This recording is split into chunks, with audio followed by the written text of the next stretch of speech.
Bonjour à chacune et bonjour à chacun, bienvenue dans votre émission. Aujourd'hui, c'est sur le texte de Luc, chapitre 6, et à partir du verset 27, que j'aimerais que nous puissions réfléchir un peu sur la parole de Dieu et sur un enseignement de Jésus. Jésus, nous le savons, a été suivi par beaucoup de gens. Et aujourd'hui, dans notre monde, c'est encore plus vrai. Il y a des centaines de milliers, peut-être même des millions de personnes qui se disent chrétiens. Ils suivent l'enseignement de Jésus. Toutefois, Jésus lui-même n'était pas dupe de cette quantité, de cette masse de gens qui se présentaient comme des auditeurs, des spectateurs ou même des disciples. Beaucoup de gens écoutent le Seigneur.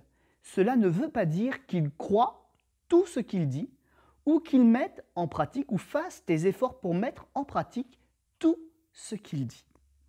Il y a toutefois des gens que le Seigneur arrive à toucher au plus profond de leur être.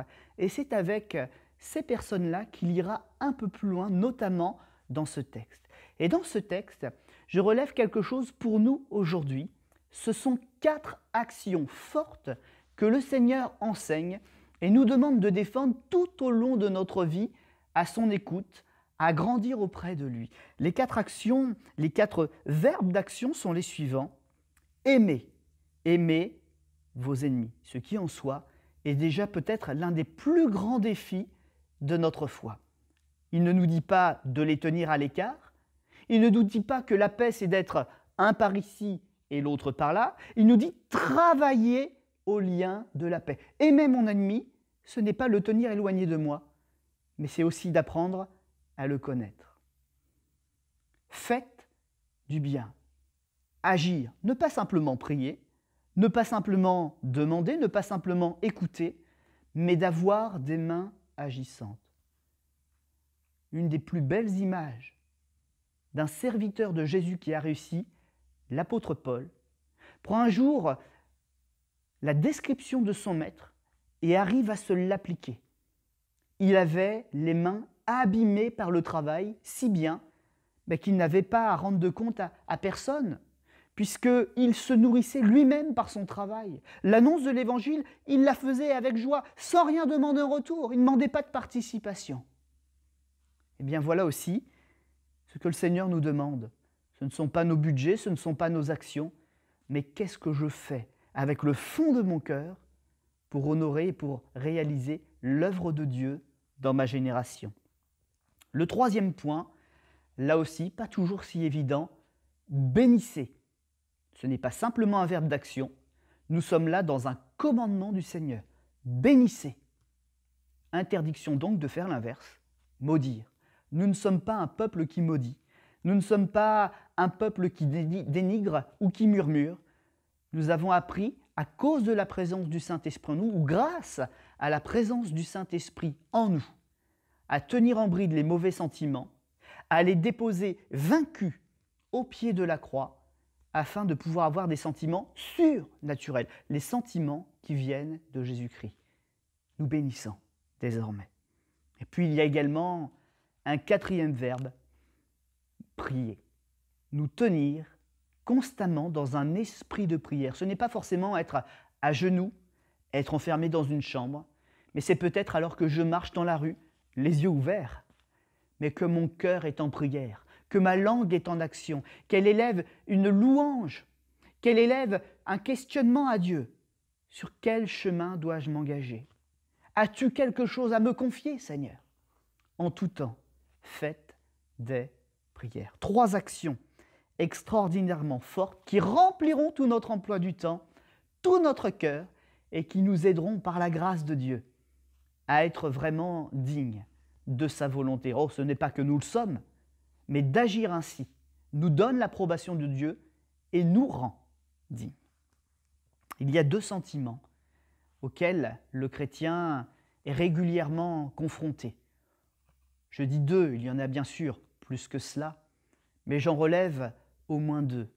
En prenant cette direction, nous allons être face à l'injustice, rejetés à cause de qui nous sommes devenus. Jésus était rejeté. Si nous ressemblons à Jésus, nous serons mis, nous aussi, à l'écart. Toutefois, nous le savons, ce monde ne le sait pas, mais il le découvrira bientôt au travers de notre réaction, celle pour laquelle nous travaillons avec ces 4 verbes d'action.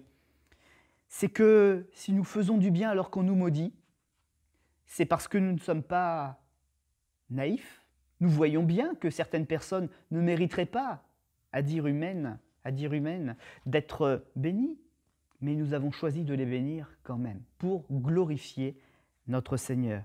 On me vole des affaires, on m'en perd, on me ment, on se moque de moi.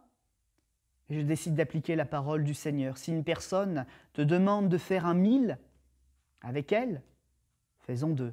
Si on te frappe sur la joue droite, tends encore la joue gauche. Fais un effort pour glorifier ton Seigneur. Ce n'est pas de la fragilité, ce n'est pas de la naïveté, ce n'est pas de la faiblesse. Au contraire, c'est un tour de force. Parce que l'être humain naturel en est totalement incapable. Il a peut-être la compréhension d'un mécanisme, mais la force du cœur lui est étrangère parce que c'est une force qui vient de Dieu. L'ingratitude, nous nous rappelons tous les efforts que Samuel en son temps a pu faire, tous les sacrifices qu'il a faits, ce temps où qu'il a passé dans la prière pour recevoir la parole de Dieu et la porter à un peuple qui était un peuple difficile, afin que ce peuple soit béni. Et lui-même, il était bien souvent dans l'embarras. Et un jour, il se tiendra devant Dieu parce qu'on le dénigre, et Dieu lui répondra, mais tu sais, moi, ils ne peuvent pas me toucher, je suis Dieu. Ce qu'ils te font, c'est pas à toi en fait qu'ils le font. Ils le font et ils te le font parce que tu es là. Mais en fait, c'est vers moi que c'est dirigé.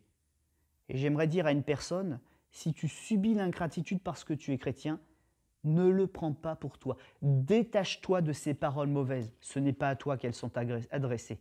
Tu les prends et tu les rends à Dieu. Tu prends la circonstance, tu prends la personne qui t'offense et tu la présentes à Dieu.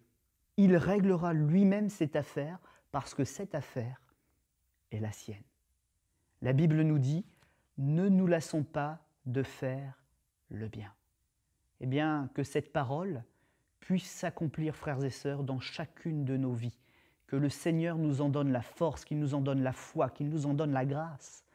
Que nous soyons véritablement transformés par le renouvellement de nos cœurs et de nos consciences en Jésus-Christ, par son Saint-Esprit. Vous savez, le miracle est encore possible aujourd'hui. Celui qui croit verra la gloire de Dieu dans sa vie. Si cette vidéo vous a encouragé, n'hésitez pas à mettre un petit like pour la faire connaître, la faire mieux référencer. Et puis, si vous en avez la possibilité, allez plus loin. Partagez également ce beau message de l'Évangile. Que le Seigneur vous bénisse. À très bientôt dans votre émission.